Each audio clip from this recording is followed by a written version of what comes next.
What's up, everybody? Happy hacking holidays for everyone joining us here on another episode of the Fantasy Football RPG Podcast. Indeed. Very excited to bring you guys another episode. It is Christmas right around the corner here, so we are all very excited for that. But it is also Fantasy Football Playoffs time, baby. If you guys have made it through the first round, congratulations. If not, sorry, but it is we're knee deep in it, so we're going to get to some little bit of news and notes, and we are going to also continue our little spree here of giving you guys positional rankings. We did quarterbacks and running backs already. There were some plans. Oh, hi, Aaron. Hi. Aaron's in the show. That's my wife, Erin, making her first appearance on the RPG podcast, grabbing some beers. Woohoo! Let's go, Aaron. Hell yeah, Aaron, you're getting a lot of love. Anyway, this week we were going to bring you wide receivers, but due to a bit of a clerical error, miscommunication, we're going to do tight ends instead, which is fine and fun. You guys can look forward to a wide receivers episode. Not next week, unfortunately, because it is the day after Christmas. We will be mostly busy, but the week after we will come back strong with wide receiver rankings. So today, tight ends, a little bit of news and notes before that. But before we get into any football news or notes, like I said, Christmas is right around the corner. If you don't celebrate Christmas, holiday season is here. So what I want to do is I want to get to know my fellow colleagues here, joined by Mike Kashuba once again, as always, and Evan Lowe once again, as always, and want to know you guys' favorite Christmas movie. What's your yearly tradition, if you have one? Do you watch the same movie every year, or is there just a favorite in your household that you go to most often? We'll start with Mike. Oh, I appreciate that. I'm going to steal two. That way Evan has to scramble. I'm going to snipe him in Christmas movies.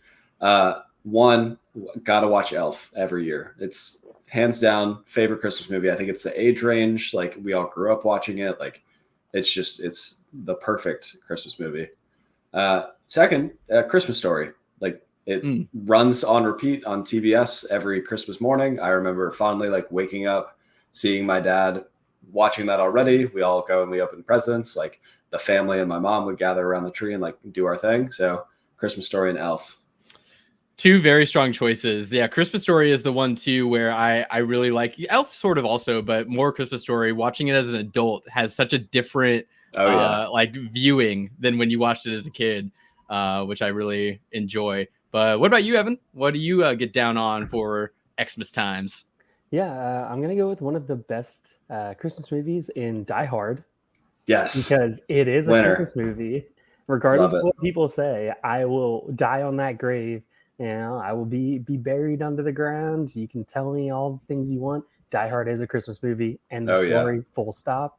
And then recently, with it just coming out last year, I was very impressed with the Guardians of the Galaxy holiday special. Oh, nice. Nice. Yeah, good one. Die Hard. Look, I love Die Hard. I never really watched it during Christmas time, but I mean, it takes place during Christmas. So yeah, I can get on board. Why not? I mean, in the same vein, what I was going to say, my kind of go-to that I really enjoy is Home Alone, which isn't really a Christmas movie, but it is. It takes place at Christmas. And I just remember watching that as a kid, and it's another one where you could watch it as an adult and be like, oh, didn't make that connection when I was a kid. It's a little more adult than I thought it was. But yeah. Those are all solid movies. So fun thing, Corey, I don't know if you've ever paused it when the mom is throwing away the tickets or throwing away the trash, but the ticket for the kid is actually in the trash. Oh, I never noticed that. Yeah. Very interesting. Wow. Dang. Yeah, I used to fantasize about like being in that position, like being the Kevin McAllister in that position, and be like, it's a little scary, but also it's like if I have a bunch of tools that I can get together and stop some burglars from getting in the house, it kind of sounds fun. But okay, you guys feeling? I mean, it is chilly, I assume, where you guys are at. It is dead winter, but you guys feeling a little more warm now? Feeling like we should get into some football talk? I'm fired up. Let's do it. Let's do it. So I guess we can go over a little bit of injury news, get that out of the way. There were some significant injuries we can talk about here. I think at the top of the list, Trevor Lawrence, after evading but it seemed to be a high ankle sprain and being out due to it. He came back anyway. He has now suffered a concussion, which sucks, especially this time of year when you could really use him, especially where you probably drafted him or how much you had to pay to get him on your team. Fantasy playoff, I mean, second round coming up here for most leagues, and he might not be suiting up. So that is very unfortunate, something to keep an eye on. Even if he was in, he'd be missing Christian Kirk, which seems to, I mean, just based off this last game, seems to have made an impact. So something to keep monitoring. If you're really desperate, I mean, I'm not going to say that there's, personally, I don't see a lot of streaming options that are going to be better than Trevor Lawrence if he somehow does, suit up. But yeah, something to keep an eye on, guys, with Trevor Lawrence. Very unfortunate. See here, going down the list. Keaton Mitchell, very unfortunate. Knee injury, torn ACL, I believe, was confirmed. So he is out. Ravens running backs. Cursed. Some sort of witch's curse, or like what is going on there? I mean, it's the equivalent of the Madden curse. It's just the Raven running back curse. If you put on a Ravens uniform and you are a running back, you will get hurt. You will have a serious knee injury. Very, very unfortunate. So if you've kept Justice Hill, if you have Gus Edwards still, he had a little bit of a spree there and then kind of died out a little because I think they were trying to get Keaton Mitchell more involved, but now it might be Gus Bus time again. Melvin Gordon got activated. I did see that. That's nothing, right? No, we don't think that's anything. It can't be. I refuse. It can't be. Oh man, if Melvin Gordon comes out here and is a playoff hero and puts up 78 yards, a couple grabs, and a touchdown, I'm gonna be. I will take a month off of the podcast. I will immediately leave half of my leagues just in protest. Okay, but that is something to consider. I mean, it's 49ers that the Ravens are going to have to go against anyway. So I'm not really sure if you were thrilled to play any running backs in that matchup, but Keaton Mitchell not on the list there. Talking about the 49ers real quick while we're in this segment, two top teams, the number one seed in both sides. Just real quick, who is going to score the lowest amount of fantasy points between Ayuk, Debo, and Kittle this week? Debo. I would wager not a George Kittle spike game. So I think George Kittle. That's kind of what I was feeling too. I'm on George Kittle not being a spike week. But okay, continue, Corey. I mean, and that's just really I don't have much to back that up with. It's kind of shot in the dark. It kind of always is with the 49ers. It's who's it going to be this week? But I just have a feeling that the Ravens will be able to at least stop George Kittle and maybe not have as much luck with the other guys. But we shall see. We also had a Jamar Chase injury that is very unfortunate. Separated shoulder, missing at least a week. Even if he comes back the week after, I mean, the injury is still going to exist. He's not going to be fully healed from it. If he's playing, you're probably starting him, but you're not playing him this coming week. So that is a significant injury for contending teams. If Tyler Boyd is somehow out there, maybe in a redraft league, he's still available, might be worth a shot. Jake Browning has actually been slinging it. So not a terrible play and a desperate attempt. T. Higgins should see even more work coming off of a 2-touchdown game. That'll be interesting to see, considering T. Higgins has been not a great ride to be on this season, but maybe he can save your playoffs. That would be kind of cool. It'll be great for all the consolation brackets. Right. You know what? I have T. Higgins on at least one of my competing teams. And on that competing team that I'm thinking of, my QBs are Aiden O'Connell and Nick Mullins. Baby, let's go. Woohoo. So I'm really counting on at least 2-touchdown game from T. Higgins, hopefully. Brutal. But anyway, other injury news, Hollywood Brown. I don't know if we've gotten more reports about this, but he had a heel injury that kept him out. I don't know if he will be playing this coming week, but something to keep monitoring. He's expected to be week to week and not expected to go on Okay. IR, which would essentially end his season. Okay. Something to keep an eye on. And Jaden Reed, the hero, my hero personally, because I drafted a lot of Jaden Reed, and he has been really great for where you got him this year as a rookie. So he also has an injury, and Evan just pieced out from the broadcast. Hopefully we'll get him back in a minute here. Okay, bye, Evan. He didn't even say goodbye. Oh, here he is. Hi, Evan. Hi. Just finishing up with the Jaden Reed talk. Did not return from the toe injury. Keep monitoring that. Maybe Christian Watson, if Jaden Reed is out, Christian Watson can actually get some return for you, because he has also not been a fun ride this year.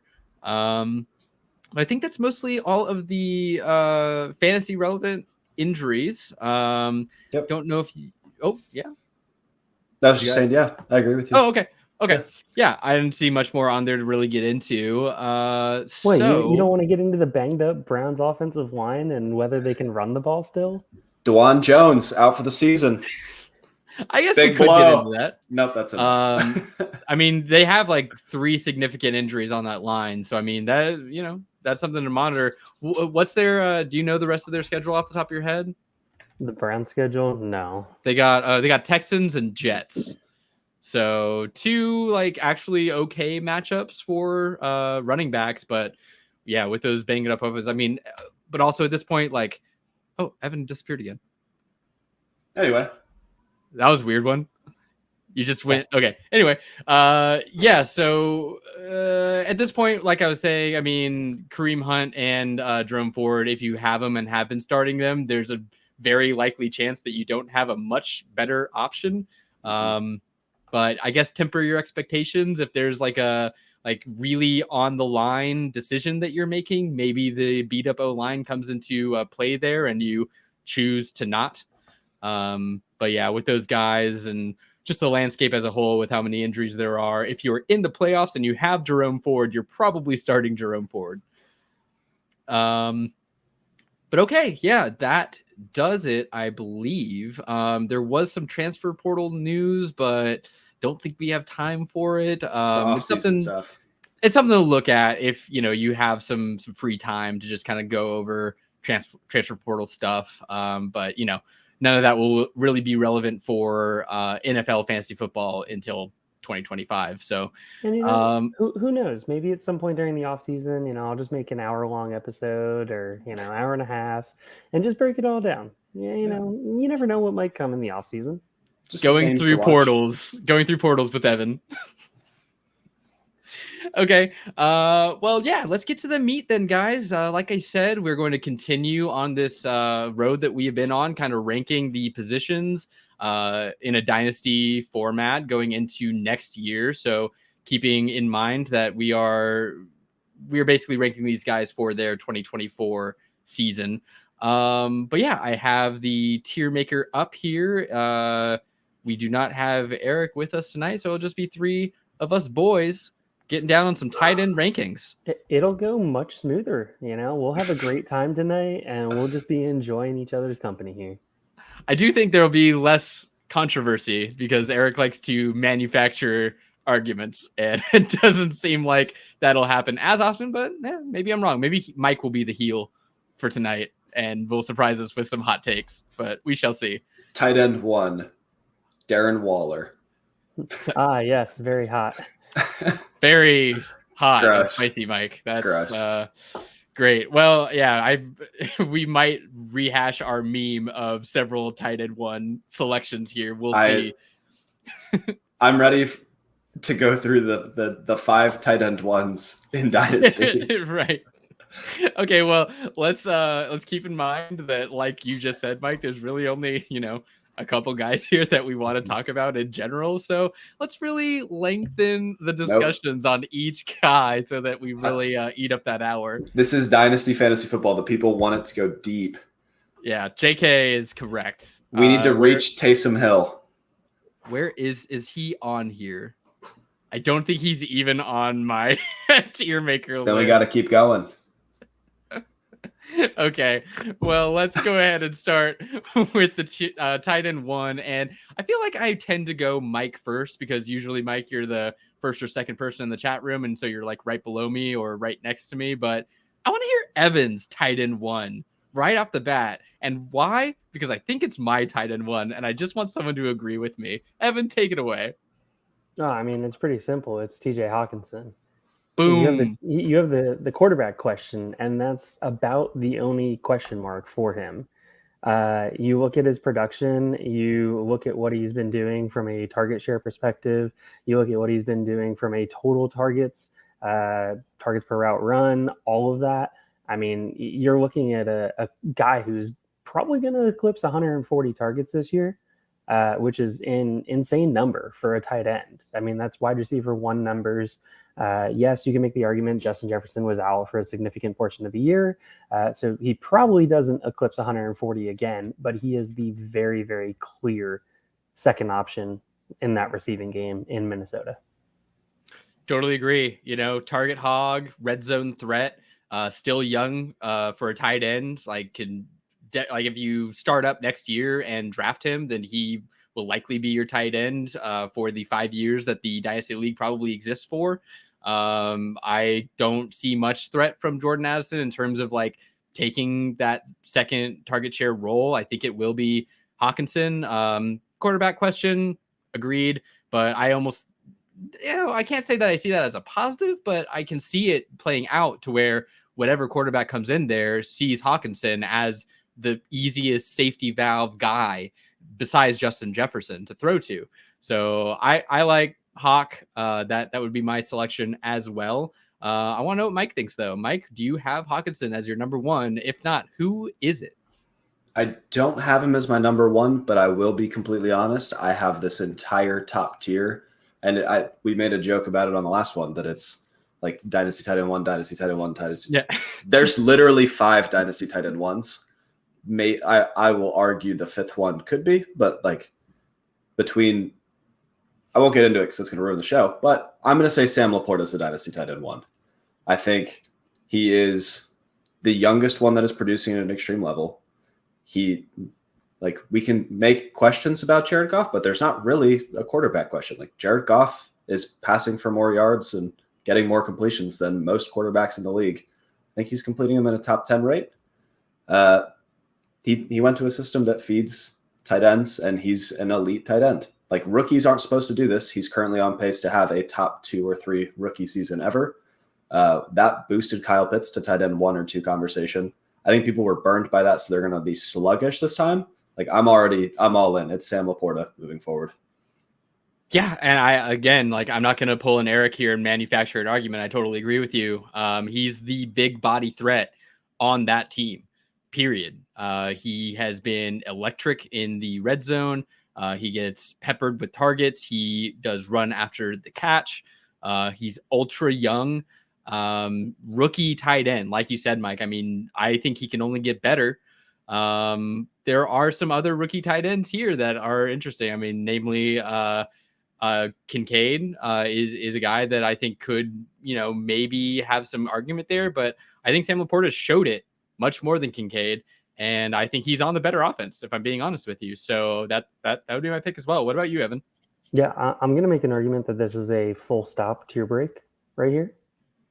Ooh, these 2 guys? Yes, those 2 guys by themselves on the top. Mike?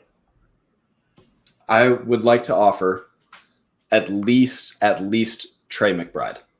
Okay, so I was going to make that Trey McBride argument as well because he's averaging 9 targets a game since Kyler's come back, which is huge. Yep. But at the same time, you look at them and what they're going to probably do in the offseason, they will probably add a number 1 wide receiver to that offense because Hollywood is not a number 1 option. And I think that's very clear. Trey McBride also was many people's tight end 1 coming out of college. So he has that pedigree. People know the name from that draft cycle. So I think that's going to shoot him up a lot of draft boards this coming offseason, and subjected him down with Kyler being potentially out for the entire year during draft boards. So you may have gotten a steal on him this past offseason. Yep. I think that he is comfortably in that tier when we look at what he has done since Zach Ertz has disappeared, and Zach Ertz isn't coming back. So he has looked good.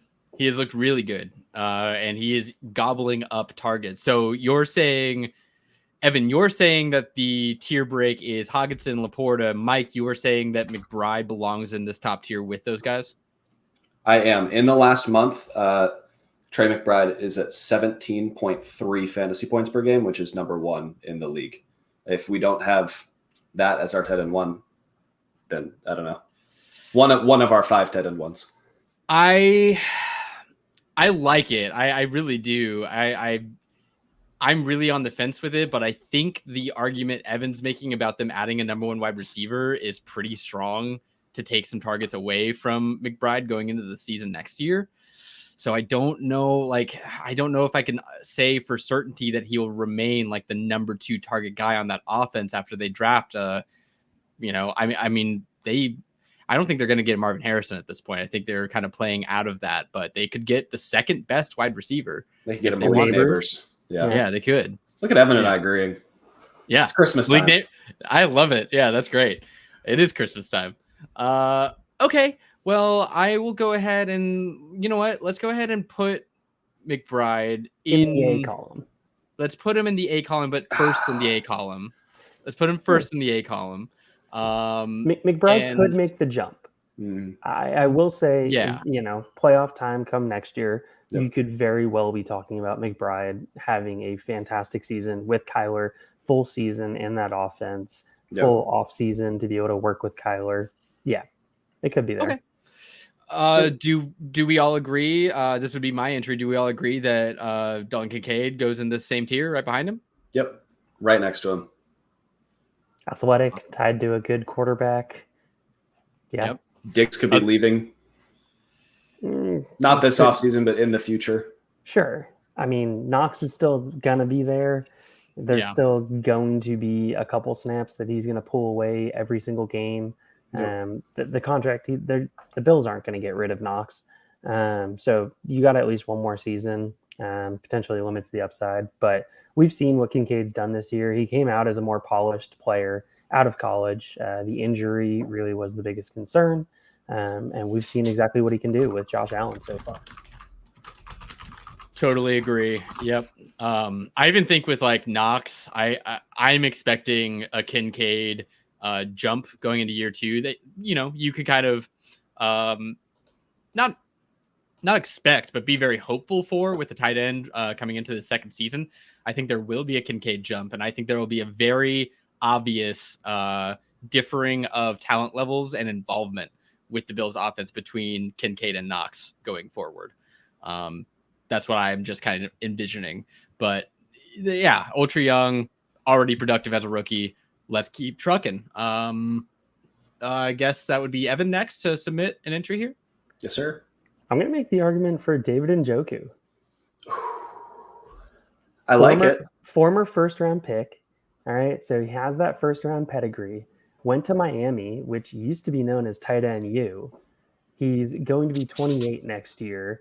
He has been the focal point of that offense these last couple weeks. You look at Amari Cooper and you see Watson coming back. Okay, you can make an argument that Watson is a mid quarterback at this point in his career. You have Cooper still there, but Njoku has been a touchdown threat, a red zone threat. He's been doing great things in the receiving game for him. He's been absolutely soaking up targets since week 10. I mean, what is it? Pittsburgh game, he had like 15. This past week, he had like 13 or 14. Like, he has been an absolute target. I want to say that on that regard, I think week 10, isn't that like right around or right after he had like a kitchen accident and came out with the mask? He just needed to molt a little bit. Like, you know how, caterpillars will become butterflies. Njoku just needed to shed his mortal skin and become the freak that he is right now. He is crushing it out there. And this is exactly what we wanted to see with him coming out of Miami. This is the expectation that we had ever since he was a rookie. And we're finally seeing a 240-pound, 6'4" freak just absolutely running down the field and being an absolute mismatch nightmare. I would like to offer that I think he should be down a tier because we haven't seen him do it with the quarterback that he's going to be playing with long term. I mean, he's playing with Joe Flacco, who will be the quarterback going forward for the Browns. So yeah, I mean, future second Super Bowl winning quarterback Joe Flacco. Yeah, the Browns just Browns inexplicably cut Deshaun Watson. Fully guaranteed. Fully guaranteed, just down the drain. That'd be so Browns. I do like this comment by Mike Zilliman here. Brock Bowers on the Chargers being the B territory.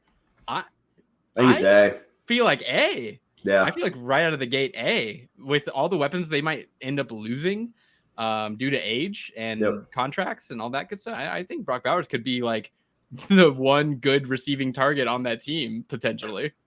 So I would make the argument that Bowers should be B because 1, still a rookie tight end, 2, undersized for standard NFL tight ends, and then 3, he has the name pedigree, so he's probably going to go higher in the drafts because everybody's been hearing about how great of an athlete he is and how he's such a dynamic tight end for years now. That's fair. Chargers are sitting at what is their record? I can't even find it. They currently have the number 7 overall pick, but we'll see how it goes the rest of the season. Yeah. So we shall see if it's any sort of resurgence that we've seen teams have after their coach gets fired. Maybe they win out, but I think it's entirely likely as well that they lose out and maybe even get a higher pick. I mean, if they're sitting 5, 6, 7, Brock Bowers could be right in that territory. They could scoop him up. Be interesting to see. I'm very interested to see the Chargers landscape going into next year. Like 1, who's the head coach?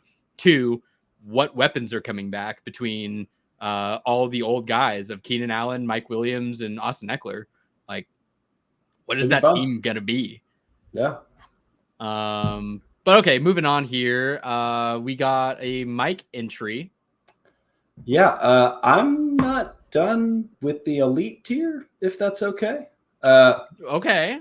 We have a tight end that's finished as the tight end 1 overall before and has finished top 3 in points per game almost every year that he's played. What did Mark Andrews die, or like I thought his injury was just like a little ankle thing that he's going to be out for the rest of this season? Like he's going to be 28 and some change at the beginning of next season, so only a little older than Njoku, and he is tied to a MVP candidate and former MVP in Lamar Jackson, and he's the focal point of their offense. Like Mark Andrews checks all of the boxes for what you want an elite tight end to be. And if he was not hurt right now, this wouldn't even be a discussion. Like he would be the elite 101. Yeah. Go ahead. I would disagree that he would be the 101 of that group. I think he very squarely fits at the very top of the A, and you can make an argument for elite. Yeah, I think elite, like he probably has been on, if we had done rankings in the past, I'm sure like last year and the year before, he would be in that elite scenario. But look, I'm a big, as you guys both know, big Zay Flowers guy. And he is also a rookie who will probably only get better and more involved in the offense. And I don't think that the Ravens have had a guy like that since they've had Mark Andrews. I don't think that Zay Flowers can be that, number 1 wide receiver, like alpha guy that's going to be taking all the targets and everything. But I do think that he's going to be very heavily involved going forward, much more than any wide receiver really has been in Mark Andrews' tenure with the team. So it makes me a little worried to put him in the elite tier, knowing that like that target distribution is already so weird. They have Nelson Aguilar like going out there and having games. They have I don't know if like Odell Beckham is going to keep doing stuff, but he has actually been looking pretty good against all odds. So like, I don't know. I think that that's just where it becomes mercurial for me with the Ravens as a Great whole word. Thank you. I just don't know if it's going to be like it has been going forward with the Ravens and Mark Andrews. It just seems a little nebulous for me. Just real quick, while he was playing, he was the tight end 3, tight end 2, tight end 9, tight end 3, tight end 7. And he only had 1 game where he kind of messed up and he was, below 5 fantasy points. And that was the game he got hurt in. So He is consistent. He is productive. He is the focal point of their offense. And even if he isn't the focal point, like Sam Laporta isn't the focal point. He has Amon-Ra St. Brown. Like TJ Hawkinson isn't the focal point. He has Jordan Addison and Justin Jefferson. Like, okay, so Mark Andrews played 9 games, excluding the game that he got injured in. Yep. This year. How many of those games did he have more than 7 receptions or more? 3, but that's also a weird cutoff because he had 5 or more in all of them but 1. Okay. I am okay putting him in A, but I would like to put him in elite. I think we're kind of splitting hairs. I mean, I think we all still like Mark Andrews. This isn't like seems like a nice guy anymore. Yeah, it seems like a nice dude. NFL is better with Mark Andrews on the field. He is a great tight end. Okay, you know what? We've given Mike the boot here with Trey McBride not being in the elite tier. So why don't we go ahead and make your entry elite with Mark Andrews here. And if you're in the chat or if you're listening afterwards, drop us a comment. Let us know, did we put him in the right place? And if not, make fun of me. Thank you. And it was 1 game that he had 7 or more? 2. He had 3. He had 8, 10, and 10.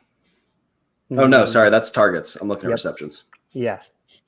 So just, 6 or less receptions in every game except 1 that he played this year. Look, and I think I might start getting into the territory where I'm okay with you guys making fun of me for my irreverent Zay Flowers love, but I love Zay Flowers. Oh, he's electric. I love him. Like before he got drafted, I was like, I love this dude, and then he was awesome, and I'm just like, I don't know, he could be very, very good coming into his sophomore year.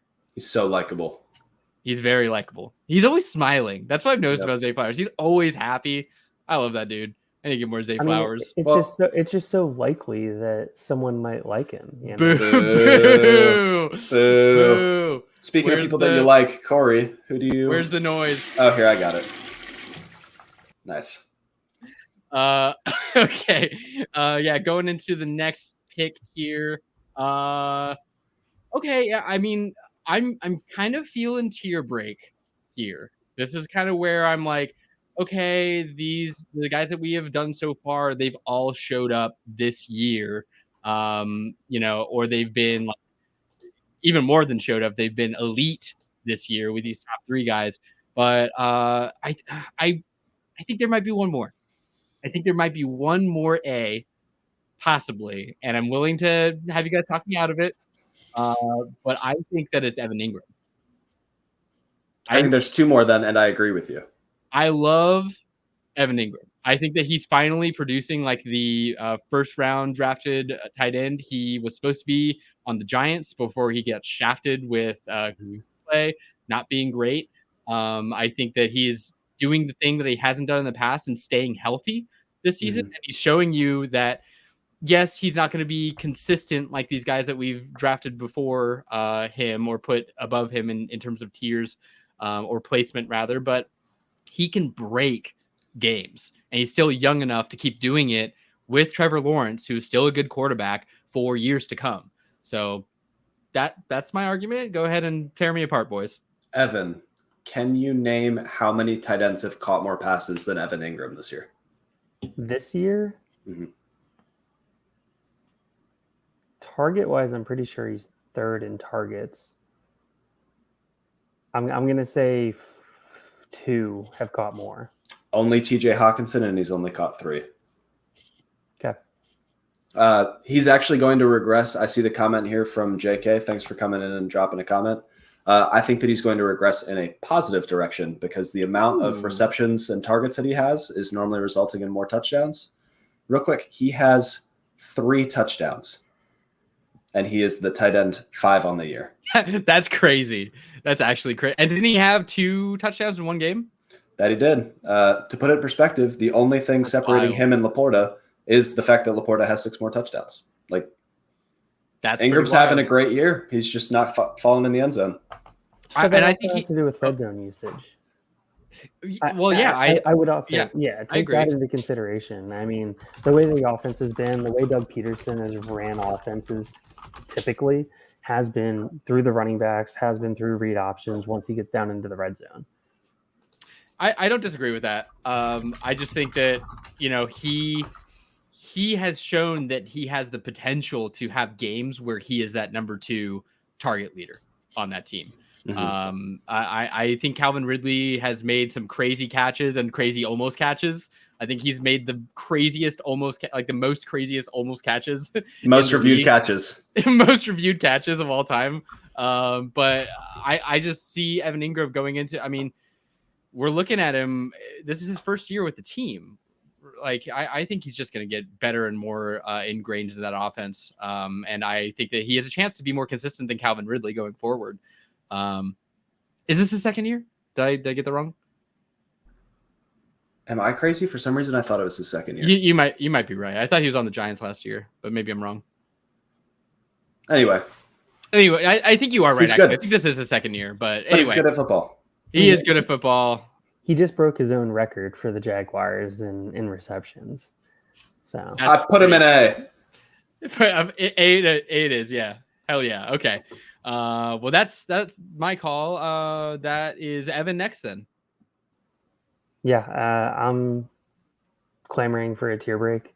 And the only reason I'm clamoring for a tier break is because I think Kelsey retires after next season. We're going to get your counter to this after Mike, but go ahead, Evan. Kelsey in B or tier? So I think Kelsey should be in B because I think you're going to have one season left with him. I think I said beer tier.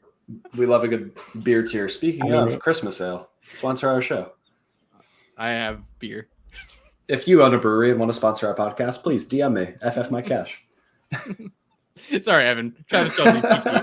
Beer tier. Travis Kelsey. Yeah, the age is there. He's a heavy production, win now type of piece. He may retire this offseason. Genuinely, it's a possibility. He may just call it quits. But he could also come back and try and run it back again with Patrick Mahomes because he has one of the best quarterbacks in the league who needs weapons. And Pat may very well beg him to stay one more season. Does it worry you at all with the how poor performing the wide receivers have been on the Chiefs that they might go and grab someone high in the draft that could compete with targets with Kelsey? I would love them to take a high wide receiver in the draft. Pull a little bit of the coverage off of Kelsey. It's been pretty clear exactly what defenses are doing. Right. They're bracketing him. They're bumping him the line. They're doing everything to try and slow down Kelsey and telling their corners, hey, we're manning you up on these wide receivers because we don't think their wide receivers can beat us. Okay. Here's an interesting question. Do you guys think that going forward in redraft leagues, is Travis Kelsey still the first tight end off the board? If he's playing? Yeah, obviously. If he is playing at least next year in a redraft league, is he the first tight end off the board? I think yes, but I also think that I'm going to recommend taking the fourth guy off the board. For sure. I think that is correct. I think we all agree with that, but the question remains. I really want to know, do you guys think he will still be? Hawkinson is tight end 1 right now.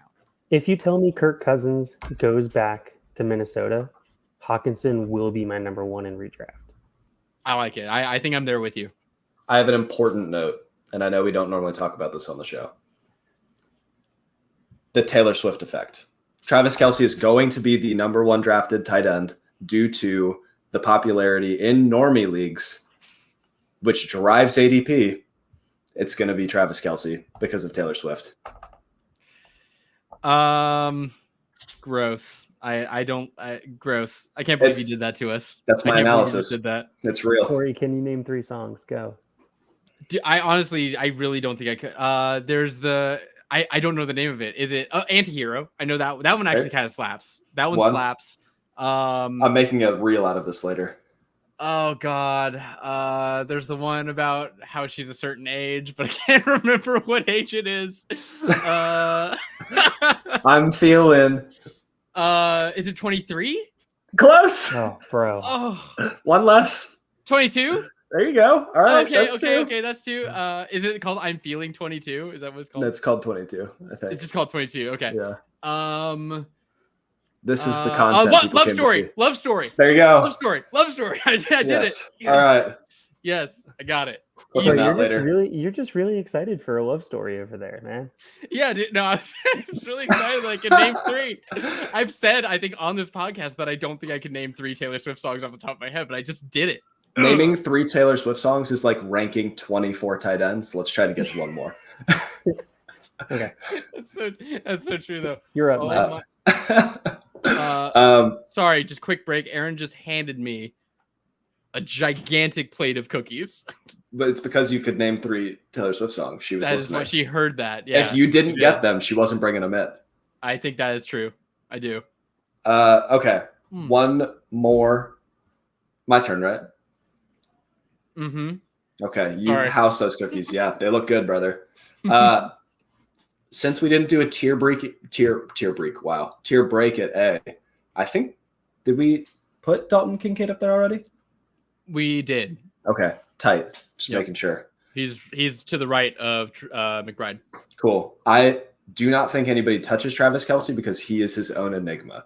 Like, if you want a win now piece, there may not be a better win now piece. If he retires after this season, then Evan, I absolutely wrecked you in that trade, and you're welcome. I'm going to throw somebody in the tier below this, and it is the tier of hopium. It's either people that you don't think that they're actually good, but they play in a perfect system, or it's people that you think the person is talented, but you have no idea who their quarterback is. And the first and foremost hopium player from now until the end of time, Kyle Pitts.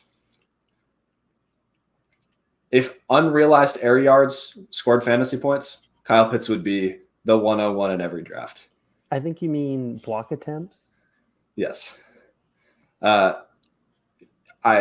He's electric. We need a running quarterback. Hear me out. If Justin Fields gets traded to Atlanta, I think Kyle Pitts is a top 5 tight end season. I could see that with what he did with Cole Kmet. He's good at football. I can see that. But I am very reluctant to agree that the Falcons will do anything positive with their QBs because they haven't.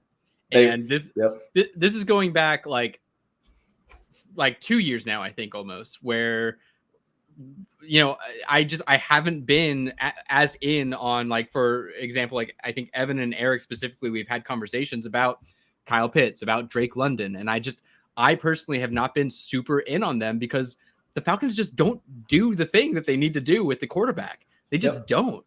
And it's getting to the point where I don't know if they ever will. Like, they're going to not have another top pick this year. They could try to get a quarterback, but it's not going to be a top guy. Jaden Daniels. Hey, don't be so quick to judge there. The last 3 games, Indianapolis, Chicago, and New Orleans. All right. Those are 3 games that realistically they could lose, which would put them at 6-11. They're currently 10th. So if they lose the last 3 games, you would expect that they're going to have a top 10 pick. Yep. And if the Bears really talk themselves into keeping Justin Fields for some unknown reason and want to get out of that pick, and say the Falcons are up at like 7-6, I mean, I don't know. Seen crazier things. It could definitely happen. It could definitely happen. Chicago loves their tight ends, so maybe Kyle Pitts is in that package. All I'm saying is that 3 years ago, when Matty Ice left the Falcons, they have had 3 good years. They've had 4 good years if you consider that they probably knew that Matt Ryan's last season would be his last season on the Falcons. They have had almost half a decade to get their QB situation figured out and draft a good young guy, and they haven't done it. Hear me out. They couldn't have traded for Lamar Jackson because then they wouldn't have been able to draft Bijan Robinson and use him as an off-ball running back. All right? Okay, so my point is made. Thank you, Mike. The Falcons don't know what they're doing. End of discussion. Corey, who's your next guy? Okay. My next guy, I think, is I think he's in the same tier as Hopium tier, and it's not for the same reasons. It's not that you hope he can break out or anything. He's a vet. but he still has game breaker weeks. And at this stage of the tier makers, I'm looking for a tight end that can spike week. And if I'm looking at this list, I see one guy that is the clear spike week winner, and it's George Kittle. I would take, dude, I think I'm going to take George Kittle over Kyle Pitts at this point. And I know, Dynasty, that sounds egregious, but do I want a game breaker potential, or do I want a chance at a goose egg and maybe 5 receptions with Kyle Pitts? Like, no, I support. I'm gonna take the game breaker. I have Kittle one spot ahead. Yeah. He's had his fair share of injuries. He's getting a little older, but for like a tight end's like age range perspective here, it's still gonna have another good like 2, maybe 3 years probably. So he's on one of the best teams in the NFL, period. He's on a top 3, maybe number 1 offense in the league on the 49ers. Yeah, at this point, I know he's inconsistent, has a little bit of injury history, but I'm going to take the chance of a 2-3 touchdown game and go George Kittle. Doesn't sound like there's a lot of arguments to that, so I'm actually I feel confident in that pick. Good pick. We support you and we love you. Okay, all right. Well, I love you guys too. Merry Christmas, everybody. Merry Christmas. Let's do a couple more here. We got some time, so Evan, hit us with your next one, man. We're going with Hopium, and we're going to continue it with Jake Ferguson. Ooh, okay. Yeah, I like that. Dallas continues to produce tight ends that score. They're not sexy. They're not the big names, but they continue to score. We saw the same thing with Dalton Schultz. Dalton Schultz ended up leaving. We're seeing the same thing with Jake Ferguson now. And they keep putting out top 10 tight ends. I mean, at this point, you're looking for youth, you're looking for production, you're looking to be able to sell yourself on some hopium that he's going to continue to improve. And at 24, going on 25, there's upside that you can sell somebody on. The moment the absolute whisper leaves somebody's lips that he is leaving Dallas, sell him. Yes. Dalton Schultz disappeared. Jason Witten turned into a ghost. Like, Dak loves to target his tight ends. If they are no longer in Dallas, they're Jags. They just look great because they're playing with Dak Prescott. I would even make the argument to sell him at the trade deadline of his last year of his contract. Yep. And then if you need to buy back in because he re-signs an extension, then buy back in. Look, I know that we don't. I just gotta quickly correct. I know we don't care much about tight ends past like the top 8, but Dalton Schultz is still like, I think he's like 11 right now, tight end 11. He's also getting outsnapped by Brevin Jordan. Yeah, he's had a little bit of injury. I thought that was mostly like a maintenance thing, but maybe not. Maybe not. Brevin Jordan was also, I mean, I think he's like a second or third year guy, tight end wise. He might still have a little bit of juice and improvement to go, but I just wanted to say that, like, if you had, like, I have Dalton Schultz going into this year, knowing that he left the Cowboys and hung on to him just with like, oh, maybe the Texans, like, they don't have a lot of pass catchers. Maybe Dalton Schultz will be a guy. And I haven't been super disappointed, like, with where I thought he would be. He's been outperforming my expectations. So just wanted to say that real quick. But I agree with, like, Cowboys tight ends, whoever's the tight end 1 is a top 10 tight end. Like, plain and simple. And Jake Ferguson has some like swag too. Like, when you watch those games, he actually like he's got a little bit of field presence, which I really appreciate. So I like the pick. That would take us to Mike next. Woohoo! All right, one more hopium, and I'm going to ride on Mike Zimmerman's comment. Thank you very much. So, Cole Kmet, Caleb Williams, paint yourself a little story. All of a sudden, you get this shining star. He's got DJ Moore on the outside. He doesn't really have that much help in his other wide receivers between Darnell Mooney and, I mean, name another Bears wide receiver without saying Chase Claypool. Scott. Don't forget Tyler Scott. Tyler Scott. Equanimous St. Brown. Heck yeah. Amon-Ra's brother. Jr. Yep. The old person's second-year player.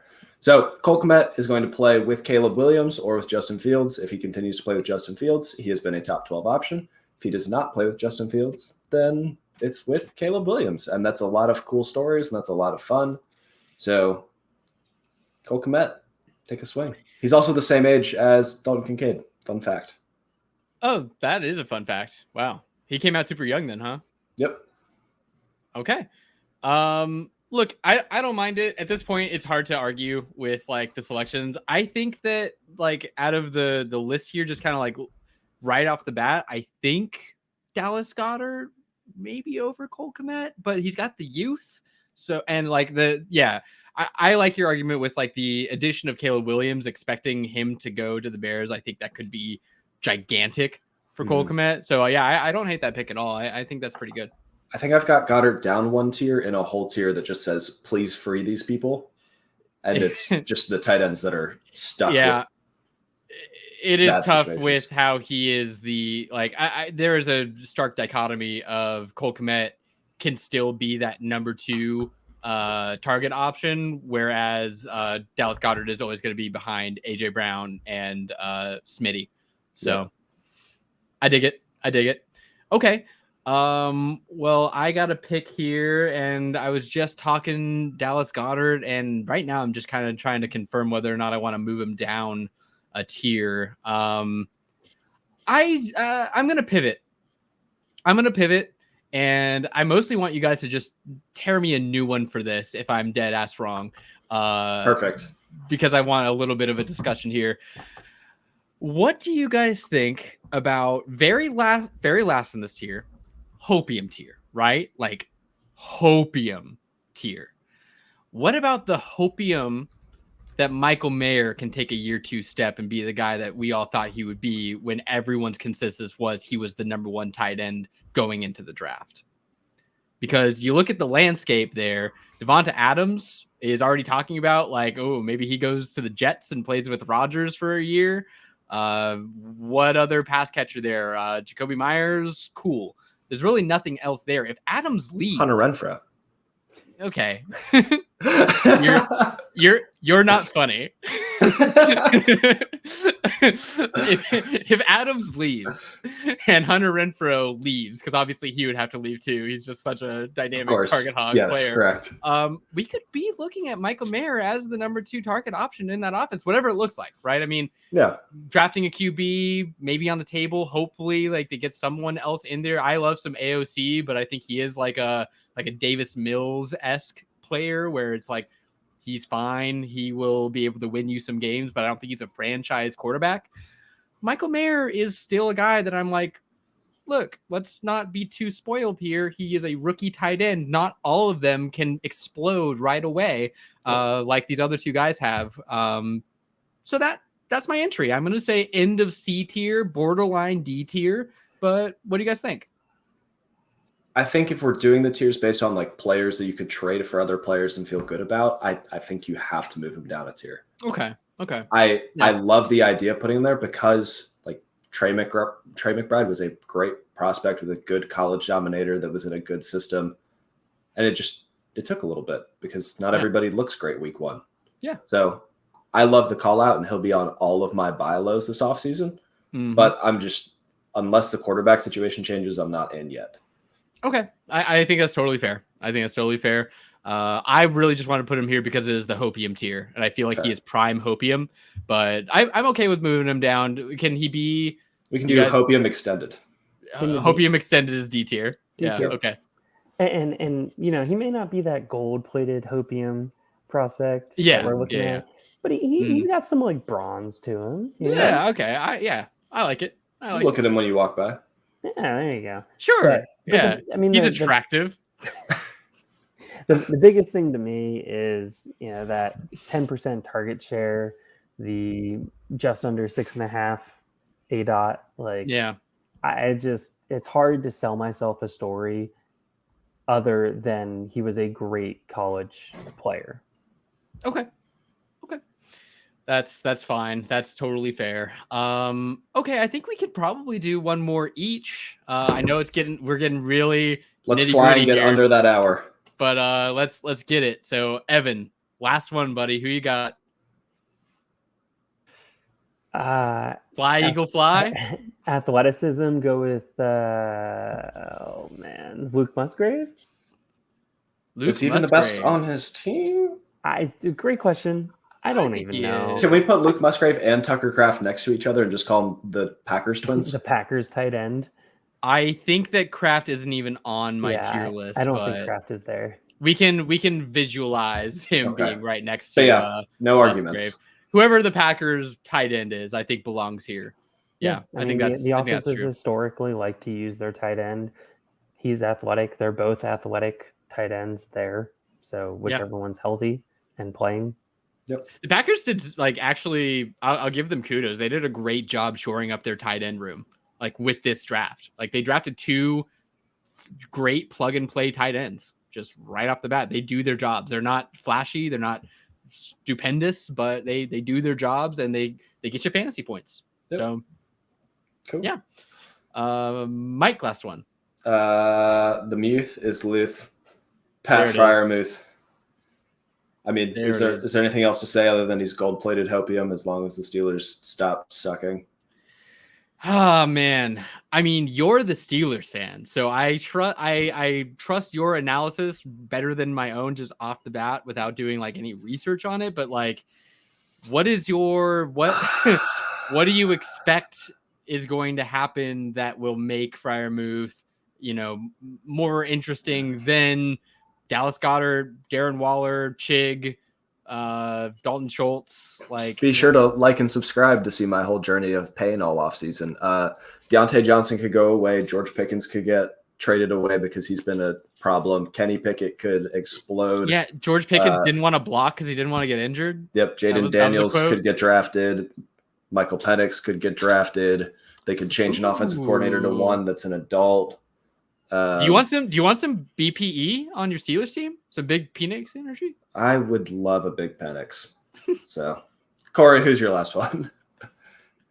Yeah. I mean, at this point, it's just so kind of whatever. It's Goddard. Yeah, Chig, I think Goddard and Chig are kind of in the same range for me. Yeah, you know what? I'll kind of dark horse it, and knowing that this is maybe gonna piss you guys off a little bit. We'll see. I don't know. It's late in tight end, so the expectation here with the Chargers of they lose a couple weapons here, retaining Gerald Everett maybe is something where it's a incumbent guy that Herbert already knows that has caught passes before. At the price point, screw it. But if in a vacuum, it's Goddard on top of him though, right? I would agree there for sure. I think it's just I'm with all the tight end rankings at this point in mind. I'm who has even the outside shot at being the number 2 target on the team? Dallas Goedert, I just don't ever think is not on the Eagles. He just won't ever be. He'll have games, but he won't ever be the number 2 target guy. If Keenan Allen leaves, or if Mike Williams is a shell of himself after a litany of injuries, if Austin Eckler leaves and they need to just completely revamp their offense and use tight ends more, I don't think it's Donald Parham because he can't stay healthy. Gerald Everett is the guy that I think could maybe end up being a number 2 target guy on the team. Tyler Conklin is 12th in the league in tight end targets and is about to catch passes from Aaron Rodgers. We have 1 minute left on the show. Be sure to like and subscribe, folks. Wow, I really like how you interjected there. You did it so energetically, Mike. And if you want to get more energetic, why don't you go ahead and head over to w.gg, enter code FFRPG at checkout. There will even be a link at the top of this description for the episode that'll take you right to the website with the discount code plugged in already. Go get some Jitterless energy drinks for you guys. It's way better than coffee. It's way better than Monster. Are people drinking Monster still? It's a great Christmas present too. And they have merch that's actually pretty sweet, and I might buy some. The merch is actually sweet. Check it out. There's a little logo of them below our tier list here, so you can check it out. But it's cool. They're cool. They sponsor us. And that's it for us, guys. Have a merry, merry holiday from the RPG crew. We love you. Goodbye.